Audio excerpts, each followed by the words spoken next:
Assalamualaikum warahmatullahi wabarakatuh. Waalaikumsalam. Alhamdulillah wa syukrillah wa la hawla wa la quwata illa billah. Wassalatu wassalamu ala Rasulillah wa ala alihi wa sahbihi ajma'in, amma ba'd. Pertanyaan bagaimana tentang profil ataupun secara pribadi Iya, pribadi, dakwah, semua. Jadi Ustaz Abdillah ini kalau saya menilai selama mendidik, mengajar kami dan bergaul dengan kami, Habib Abdillah ini atau kita sebut dengan Ustaz Abdillah adalah seorang sosok. Dia tidak hanya sebagai sosok seorang ustaz pengajar, tetapi dia seorang pendidik yang baik dan benar. Sehingga Ustaz Abdillah itu kalau saya katakan itu tidak hanya menguasai ilmu agama tentang masalah pendidik, tetapi dia juga seorang sosiologi, seorang psikolog, tentang ilmu sosial dan ilmu mendidik kejiwaan anak. Beliau sangat memahami betul. Sehingga Ustaz Abdillah itu dengan kami itu, kalau anak pondok, hampir kami lagi tidak memanggil dia Ustaz Abdillah, tetapi panggilan kami Abi. Kami mengikuti panggilan dari anak-anak dia. Kenapa? Karena ini pengalaman pribadi saya dengan Ustaz Abdillah itu. Betul-betul itu dia artinya bagaimana ya? Dia tidak membedakan kami dengan anaknya. Sering-sering kami kalau lewat, beliau lagi makan, kami itu dipanggil makan. Walaupun di pondok disiapkan, tetapi waktu makan kita lewat di situ dia lihat, dia panggil makan. Bukan makan di lain tempat, bersama-sama dengan anaknya dan istrinya bersama-sama makan di situ. Itu satu. Dari segi tadi saya katakan itu mendidik, yang terkesan itu mendidik. Betul-betul dia dianggap sebagai anak. Kedekatan itu sehingga menyebutkan itu Abi, bukan lagi Ustaz Abdillah, Abi, orang tua. Karena cara dia itu mendidik betul-betul kami dianggap sebagai anak. Pertama. Yang kedua, dalam dakwah, Ustaz Abdillah itu kalau dia mau kemana saja, harus dia ajak anak-anak pondok 1-2 untuk dia bawa. Ketika saya bersama-sama beliau lakukan dakwah, beliau itu apa? Kalau dia ke kampung itu, dia bagaimana satu kata pasti ada bahasa daerah. Katakanlah saya beri contoh bahasa Kaili.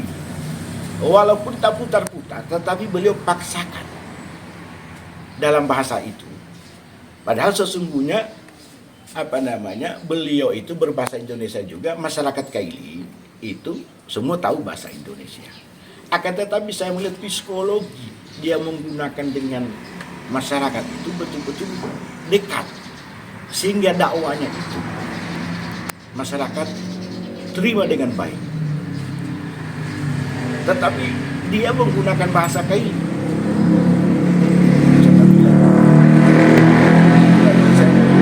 Sosok seorang ustaz dari segi dakwah maupun dia menempatkan dirinya sebagai seorang pendidik, tidak hanya sebagai pengajar tapi pendidik. Kemudian ada satu hal yang dalam Ustaz Abdillah tentang nasionalismenya beliau. Maaf, saya minta maaf ini. Ustaz Abdi itu jarang betul kalau mengajar menggunakan topi putih. Beliau neces berpakaian safari dengan songkok hitam. Nanti dia gunakan songkok putih itu waktu sholat. Tapi mengajar, ya, itu bukan tidak mau saya tanya, ini Pak, ini songkok nasional. Ini harus kita pakai, menggunakan peti hitam. Kalau mengajar, dengan dia menggunakan safari, pada waktu safari ya masih pakaian yang dianggap sebagai pakaian yang terhormat lah. Artinya dia jaga sampai ke situ mengajar, tidak berpakaian sembarang. Ya tahu? Dari situlah saya lihat nasionalismenya Ustaz Abdillah. dan kemudian dia tadi saya katakan kalau berdakwah dia menggunakan bahasa Kaili. Padahal masyarakat Kaili itu berbeda dengan, maaf ya, dengan suku lain. Di suku Kaili ini kenapa mereka jarang kita gunakan berbahasa Kaili? Karena ada pesan orang tua kepada kami, kalau ada orang lain, nah, jangan kau menggunakan bahasa Kaili. Ditanya kenapa? Nanti orang lain tidak paham, tersinggung dia. Makanya di suku masyarakat Kaili ini banyak menggunakan bahasa Indonesia. Karena tadi itu penghargaan kepada orang lain, jangan sampai tersinggung. Tetapi di antara di rumah ataupun itu, ya kita menggunakan bahasa Kaili. Tetapi Ustadz Abdillah yang saya katakan dia campur itu, dia paham betul psikologi masyarakat dan dia bagaimana antara menyatukan dirinya dengan masyarakat itu. Dia menyampaikan dakwah dengan secara ikhlas, ya, secara ikhlas, sehingga mudah sekali diterima oleh masyarakat. Dan beliau itu hampir-hampir jarang saya ketemukan beliau marah. Jarang saya ketemu. Padahal menurut catatan itu Abdullah Topada salah satu murid yang nakal. Tapi saya bukan kurang ajar. Nakal. Tetapi tidak pernah pendekatan dengan kemarahan menghadapi saya, tetapi dengan senyum. Dia merangkul saya duduk. Bahkan ya kalau dikatakan apa dia makan, dia kasih kita itu, mana kasih Abdullah ini. Ini orang Dolo ini kasih ini. Masya Allah, nah, begitu bahasa beliau biasa sama saya. Nah oleh karena itu ketika beliau meninggal, saya salah satu muridnya dengan anak menantunya Muhsin yang menjaga dia. Bahkan saya yang mengurus beliau dari tinggalnya.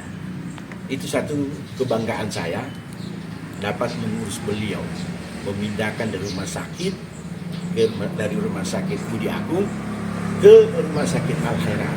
Tetapi permintaan sesungguhnya beliau, dia harus dipulangkan ke rumahnya. Tetapi saya bersama anak menantunya Muhsin menyatakan bahwa kita bawa dia ke rumah sakit Al-Khairat. Ya, hanya pada waktu itu kita bawa ke rumah sakit Al-Khairat sampai rumah sakit Al-Khairat dalam kemudian beliau.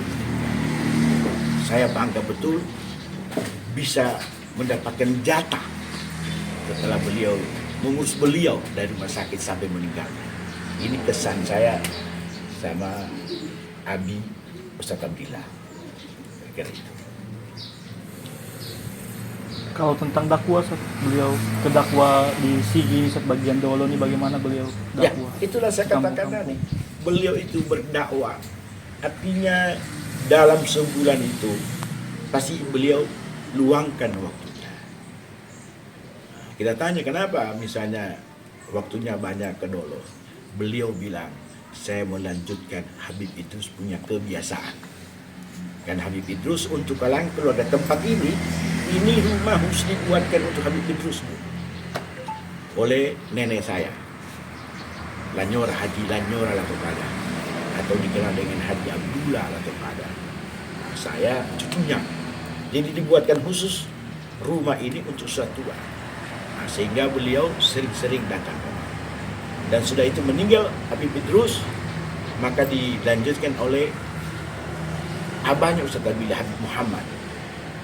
Nah, meninggal Habib Muhammad, maka Ustadz Abdillah lah. Abdillah Habib yang melanjutkan sering-sering ke Dolo. Sehingga kalau beliau memberi istilah kepada kami, antara Latopada dan Al-Jufri Habib Muhammad itu, kami hanya beda faham saja. Tetapi beliau mengingat kita ini sudah keluarga yang dekat. Itulah pengakuan Habib Abdillah ataupun Ustadz Abdillah atau Abi kepada kami. Sehingga siapapun mereka itu sampai di sini apa yang kami makan itulah beliau juga makan. Dan di bulan satu tidak mau merepotkan kita. Mau pakai repot-repot. Apa yang ada di situ. Sama dengan juga adanya Habib Al-Lubi bin Muhammad Al-Jufri almarhum juga sudah. Itu kira-kira kesan kami baik secara pribadi maupun secara kelembagaan Ustadz Abdillah Al-Khairat dengan hubungan masyarakat yang ada di Dolo.